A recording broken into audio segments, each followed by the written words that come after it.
214B, State of Texas versus Gracie Segundo. Could I have parties announced for the record for the state? Daniel Escobar for the state of Texas. Defense. Javier Oliva and Bradley Bellows for the defendant. And- Are you Gracie Segundo? Yes, ma'am. All right. According to the plea bargaining agreement, punishment is to be assessed at 7 years in the prison. There's a $500 fine. The state is opposing your application for deferred adjudication. They're recommending community supervision, and there are items to be taken in consideration. Have both parties had a chance to review the PSI report? Yes, Any objections to the PSI report, state or defense? Judge. So there are some errors on the PSI report that we wanted to bring to your attention. Yes. So it lists the offense date as, I believe, November 16th of 2021, when in reality, the offense date that's on the indictment is October 16th of 2021. All right. And it lists that in the criminal history. There's an assault that was in the criminal history that it makes it seem as if they're two separate offense dates. Okay. And then I think in the, towards the back of the actual statement itself that Ms. Segundo gave, there's a portion where it's talking about the co-defendant and that he's charged with ag assault deadly weapon. It's assault SBI. It's the same offense. Okay. We just wanted to make sure you were aware. All right. And the court is also in receipt of victim impact statement. And the court reviewed that without objections from the state or defense. Is that correct? Yes, Your Honor. Yes, Your Honor. And the court is also in receipt of letters that defense presented on behalf of the accused. And there were no objections to the court reading those letters. Is that correct, state and defense? No objection, state judge. All right. So the court has reviewed all of those documents. Your Honor, I also raised that part of the agreement of coming back today was that the misdemeanor occurred on the same day of this alleged date. Was to be taken into consideration with CC County Court 4 case 69-3701. Yes. And the court does have that as a part of the plea bargaining agreement. And Judge, just to kind of expand on that, I believe as an additional part of the plea agreement was that she was to take responsibility for what happened as a part of the TIC. Yes. Okay. All right. So my understanding, the complainant in this case is Rebecca Martinez. Yes. All right. And is that the Rebecca Martinez who's on the fourth court? Yes, Judge. Yes, sir. All right. President of the courtroom. So that everybody can be aware, I do know Rebecca Martinez. She's never been to dinner at my house. I've never been to dinner at her house, but I do know her. We are colleagues. And when I see her, I say hello. She says hello to me. I may ask her about her day. She may ask me about my day. But I will tell you that my decision on this case is not going to be impacted by the fact that I know her. So if anyone has any objections to me hearing this, now is the time to say so. State? No, Your Honor. Defense? Your Honor, I have all the confidence that was fair and right in this case. So no objection. All right. So are there any witnesses that anyone wishes to present? State? So the state doesn't have any witnesses. The main thing that we wanted the court to be aware of was the statement from the complainant, All which the court has already noted that they read. Yes. Defense, any witnesses? Your Honor, other than my plea to you and our arguments to you before considering sentencing in this matter, I will be speaking and Ms. Segundo may say a couple of words. And Ms. Segundo's parents are present in support of her today. They can stand with Mr. is standing here in support of her today. All right. Thank you. They will not be speaking. All right. So before I begin with your presentation, with regards to the case to be taken in consideration, if you could raise your right hand for me, please. Do you solemnly swear affirm the testimony you give will be the truth and nothing but the truth, so help you God? Yes. All right. You can lower your hand, state your name for the record. Gracie Segundo. All right. And with regards to County Court Cause number 693-701, the state is taking that case into consideration, but to that case, how do you plead? No contest, sorry. I'm just so nervous. That's okay. So in order for me to take that into consideration, she will have to accept full responsibility for it. So a no contest plea, I can't accept that because I don't have any police reports in regards to that. So she will have to enter a plea of guilty to it and accept responsibility for it. And then the state will tender dismissal to the court and the court will sign that. I don't know if you want to discuss that with her. We'll go ahead and proceed with a guilty plea, Your Honor. All right. So the county court cause number 6933701. How do you plead to that? All right. And state, do you have the dismissal Yes, for the Judge. court in that cause number? All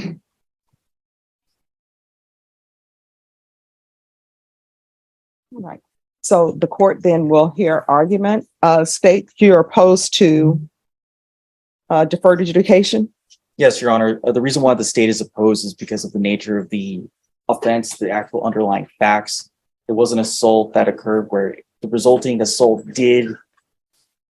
it created a lot of issues for the complainant. She was severely injured. Her life was severely impacted from that date forward, and she still feels the impact to this day. It's something that was senseless and didn't need to happen in the first place. So that's why the state is opposing deferred and is asking for probation. Defense? Your Honor, we're here because one incident can't define a person for the rest of their life. And this is very serious, and no doubt we take that very seriously. This is a felony charge. It's a felony charge that carries a very significant penalty. But Ms. Segundo, I think, has demonstrated a respect not only to others, but to life and to animals, and in her work and her career in taking care of pets.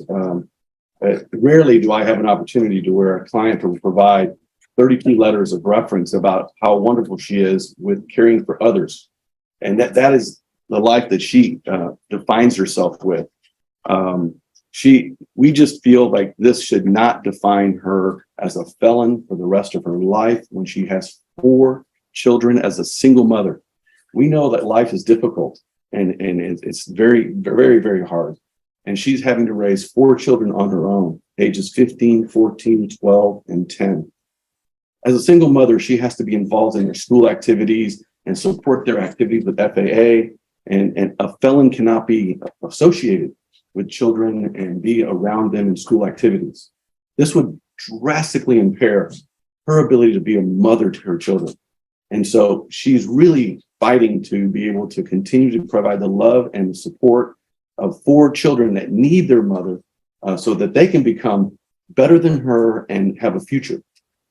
She lives in Houston. She leases a home. She's lived in that home for 3 years. She has good family support. As I've said, her mother and father are present. She has a high school diploma. She has been employed during this whole time. This case is 2 years old. 2 years this week, this happened. And it's been 2 years that she has been experiencing this, and she has complied with everything this court has asked. She's appeared in court. She's traveled from Houston to San Antonio. She has fully cooperated.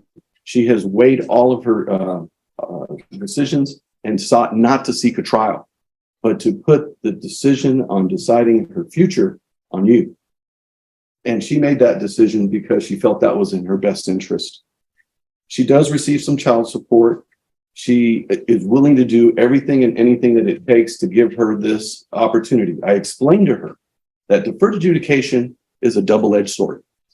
You may think that you're not going to be subject to a conviction, but in actuality, you are subject to all the conditions and behavior for 7 years. We're asking you, Judge, to give her that chance, to give her the opportunity to prove to you that this one incident does not define her life or who she is or how she is as a mother or how she works. This case was very regrettable, and it should have been a day of celebration. It was after a football game, and she was acting in defense of another. She doesn't know the victim in this case. She doesn't know the judge. She never knew who she was. And I sincerely believe that just because she's a judge doesn't mean that this case should be treated any different than any other case of any other person who comes to this court and gets justice, because she should get an opportunity to do it. She's willing to do the urine analysis. She's willing to state no contact, and she's had no issues in the last 2 years with the defendant, the complainants in this case. She's willing to take anger management classes. She's willing to do community service. She's willing to do what it takes to give her the chance. And she has proven, other than this one incident that happened in a flash, wasn't premeditated, it wasn't thought of, It was just something in a reaction and defense of someone that she was with. And for that reason, we think that she should be given an opportunity to earn the right to be able not to be a convicted felon. The amount of restitution in this case, I think we've agreed to, that was presented before the court was $2,416.29. We fully agree to repay that. We will work hard every day to pay that back.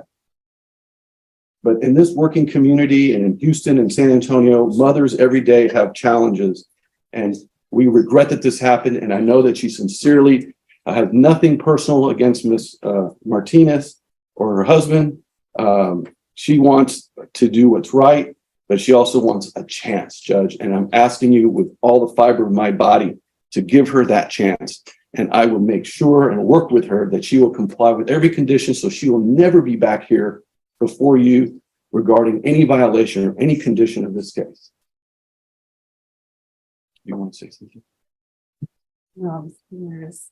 All right. Well, just so you know, in this court, I see everybody as a human being. I don't see them as their titles. So for me, defendants are not defendants. They're human beings who are accused of a crime. The fact that Rebecca Martinez is a judge, that doesn't mean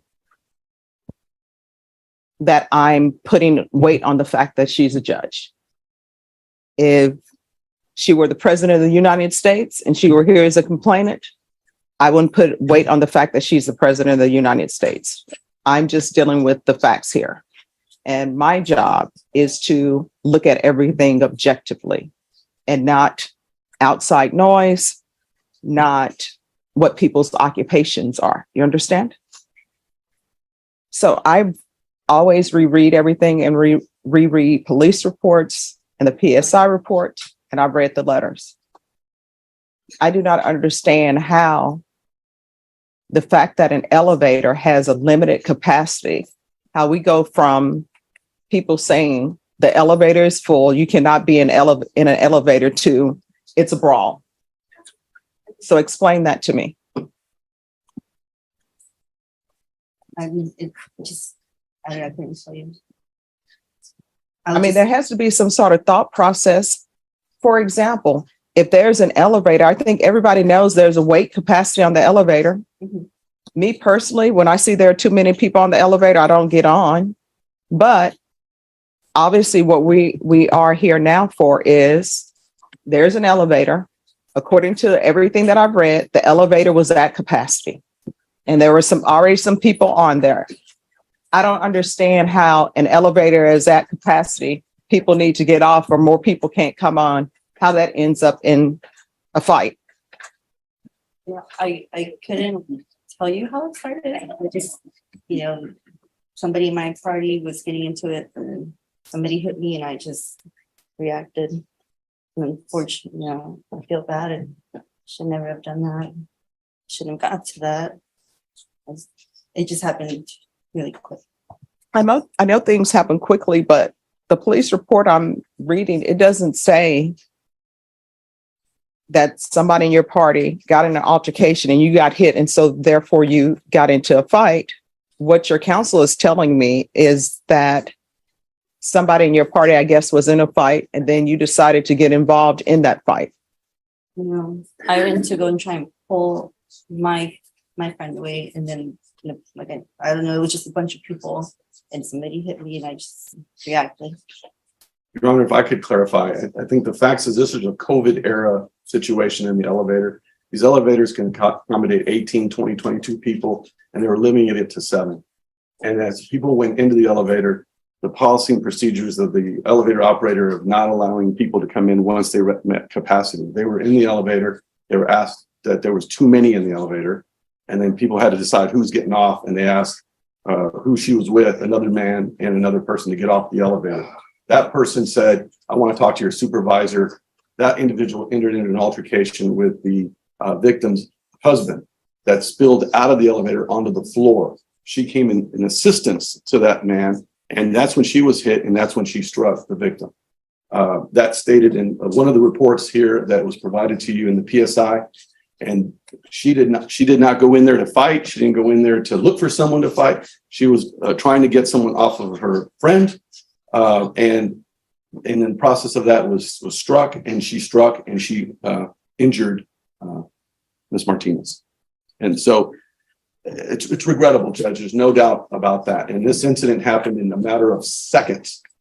And that's why we're here 2 years later doing that.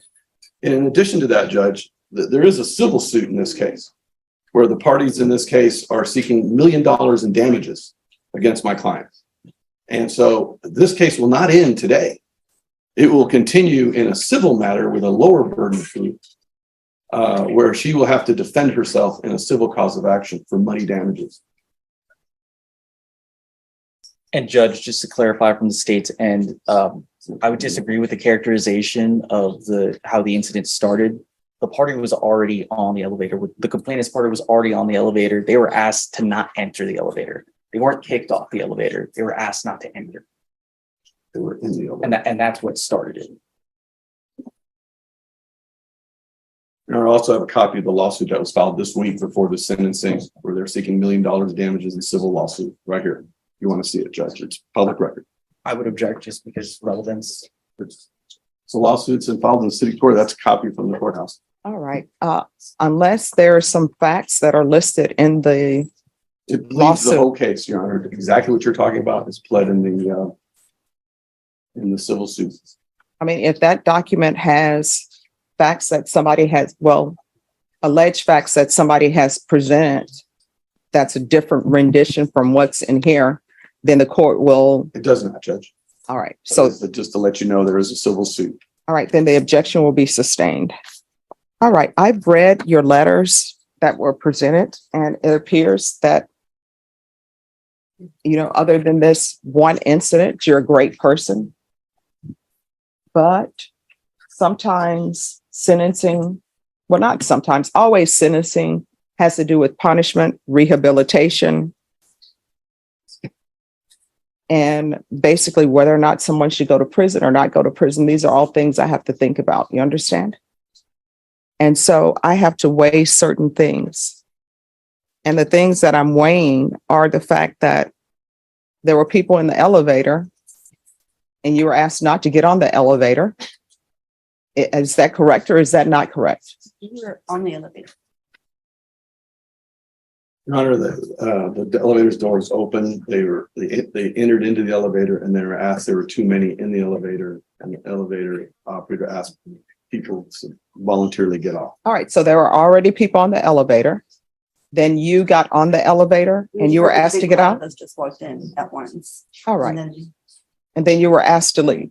then they said we need people to get on. All right. So why didn't you just get off the elevator? That's what I don't understand. True. You didn't decide that. Yeah. She didn't decide that. It was a person that she was with, Your Honor, who is a defendant in the case that's in another court. So my question is, though, if there are too many people on the elevator, and let's say you get on the elevator, it's a group of you, the elevator is already filled.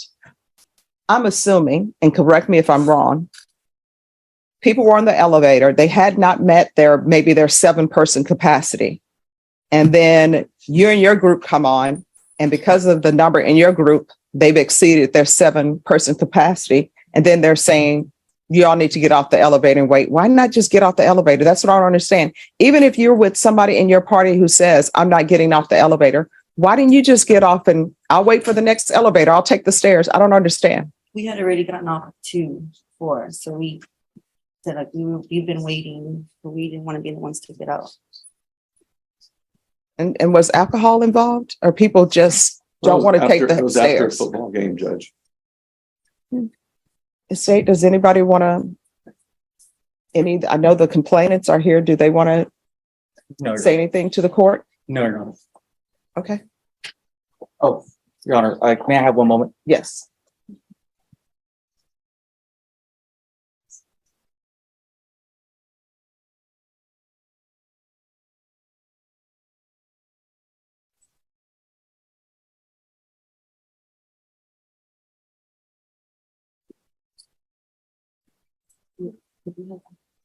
And then after this, we're going to take up Pete Diaz, Emmanuel Castro, Michael Martinez, Larry Berry, and Michael Moore. Your Honor, I'm going to call case Martinez. Okay. No, he's not a victim in this case. Why would he come to? I mean, we'll see what he has to say. I don't know if he's a relevant witness or not, but if he were present at the scene. You know, I would think that the person involved is the one who's, in this case, is the one that would need to address it. He's had his day in court. He has spoken before the court. I don't see why he needs to speak in this case at sentencing. All right. You can call your witness. State calls David Martinez. All right. Your Honor. You're welcome. If you can raise your right hand for me, please. Do you solemnly swear or affirm the testimony you give will be the truth and nothing but the truth, so help you God? I do. All right, you can lower your hand if you'll state your name for the record. David Martinez. All right, state. Mr. Martinez, from your memory, what occurred on that day? On that day, we were in line to get into the elevator. The capacity of the elevator, of course, as I mentioned, was 18. But because of the COVID era, there was an elevator attendant there. She said only 8 could be allowed in. We were 3 couples and 2 children, which were a total of 8. As we walked in, we were already in the elevator. They decide to come in behind us. The elevator attendant told them they need to step out. It's full. They had been intoxicated. Her friend. Objection, speculation. Overruled. No, they were No. Yeah, here's the thing. Where you cannot address the attorneys. Once an objection is, no problem. Once the objection is raised, just stop speaking. I'll make a ruling on the objection. And then I'll let you know if you can continue or not, if you have a question about that. That objection will be overruled. He came in, stood at the door, prevented the door from closing, began to.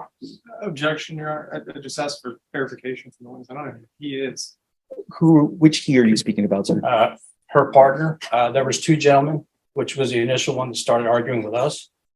And her partner that she was mentioning that walked in, and they were not, we were already in the elevator already when they decided to block the door from closing. Can't recall the individual's name, but it was a younger gentleman that was with her. He proceeded to argue with the elevator attendant about, letting them in or not, that it was BS, that they cannot be let in because there was a lot of room. And she told him he had to leave. He continued to argue with her, and he said that he wanted to talk to her supervisor. And she says, if that's the case, she shut off the elevator. And that's when words were back and forth. They continued berating us. She was cussing like a sailor, as well as the other ones. We kept quiet, and they started again arguing with us. We stayed in there. The kids were already getting terrified with what was going on. They started crying, and they continued with their vulgar language. And I just told them one time, that's it. F you.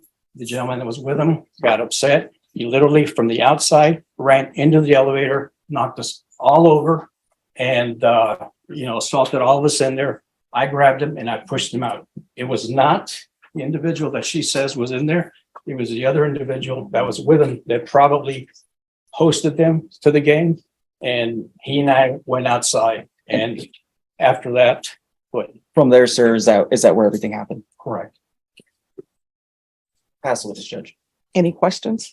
Mr. Martinez, I'll just start right from leaving the elevator. So by the time that you set foot out of the elevator, you're in the middle of a physical altercation. Is that right? Yes, while I was on the ground. Okay. How much were you able to perceive about what was happening around you while you were in the middle of that? Well, I was altercation? on the If you ground. let me finish. All right, it's One I'm gonna talk. So my question was, how much were you able to perceive about what was going on around you during the middle of that physical altercation? And I was not able to see when I was in the ground what was taking place after that. Okay, and we can agree that the incident in question, the basis of this criminal case here today, is something that happened during the middle of your physical altercation, right? While I was on the ground, yes, and then afterward, I did get up and partially saw my wife on the ground with a bloody nose. She was in a daze, and I asked her what happened, and I told her that she got hit. She said, "Yeah, I got hit multiple times." And I said, "Well, why didn't you defend yourself?" She says, "I couldn't because I was being held down." Can you say for certainty whether or not Mrs. Segundo was acting in defense of another whenever she got involved in this incident? I'm gonna object to relevance. All right, that'll be overruled. You can answer the question if you know. I can't say that, but, you know, I can answer. Oh, and I understand, Mr. Martinez, the want for justice on behalf of the injuries for your wife. I just want to make sure that we're also serving justice here for Mrs. Absolutely. Segundo today based on her amount of involvement in this incident. And There was so- no, go ahead. I'm sorry. Go ahead, please. Finish. No, there was only two other parties involved, three parties, and the individual who was with me had already left. But it was only her left with her friend. And there was nobody else around. There was people watching, nobody was getting involved, but they were the only ones actively, physically getting involved. But, and I know we started this conversation based off what's happening when you're leaving the elevator. Prior to the altercation leaving the elevator, would you say that in any way Mrs. Segundo was the instigator who was trying to start this situation? I have no further questions. All right, any other questions? Nothing from the state judge. All right, thank you. This is it. All right, any other witnesses? No, Your Honor. All right, the court will hear final argument if there is any. Your Honor, I think it's clear that Ms. Segundo did not start this incident. That her actions occurred outside the elevator as a result of defending another person. She doesn't deny that she struck Ms. Martinez, but this was a situation where she was struck as well. And we believe that this one incident that wasn't premeditated, it wasn't started or caused by her. You know, it reminds me of a penalty, and another individual comes to get their aid, and then another flag comes up for a penalty, and they both get penalties. And most cases in sports, that's offsetting. And I think in this case, at looking at the situation, looking at history since that day, that I think it would be fair to give this single mother a chance to continue her life and being a mother and working at her employment. So not to have this crash down on her with her children, with her workplace. We can't promise that she will keep her job upon this conviction. We cannot promise that she can be able to parent her children and be the primary caretaker of her children as a result of this conviction. But we can promise that if she is given a chance, she will do everything in her power to remain on probation for 7 years, to do what's right, so not to be considered a felon in a situation that she wished never had happened. There's no ill will here. There is no desire on her part to do anything but to move on with her life and pay what's owed, the $2,500, and do what it takes to win your trust. So we're asking, Judge, that deferred adjudication be given to this woman so that she can continue to do her life and do good for her children and her work and her community. State, any final arguments? Your Honor, the concern from the state here is, again, the facts of the case. It's that, yes, she wasn't the instigator, but she chose to take it to this level. It was her choice to take this out on the complainant. It was her choice to get involved against the complainant and to not show restraint. It's the issue that this all started over something very trivial, that if just a little bit of patience, this would have all passed over. That moment that she decided to act how she did has affected the complainant from that day until today. And it's going to affect her past this. That's why the state is asking for probation on this case and for you to not grant her deferred adjudication. All right, so what is the amount of restitution and who is the restitution to? It's to Rebecca Martinez and $2,416.29. Wait, 2,400? $16.29. And also in the plea bargain agreement, it says restitution to, Jeanette Rojas. yes. Your Honor, so we haven't gotten any medical or clearing from there. We would ask restitution to be determined on that amount. All right, so with regards to the restitution to Jeanette Riojas, if there's a restitution amount that's submitted to the court and you all have objections to it, we can have a restitution hearing. Thank you. And I'll just write in that there's to be a restitution hearing as it relates to Jeanette Riojas. And I'm assuming she's going to want to transfer to Houston? Yes, Your Honor. And what, It's in Harris County.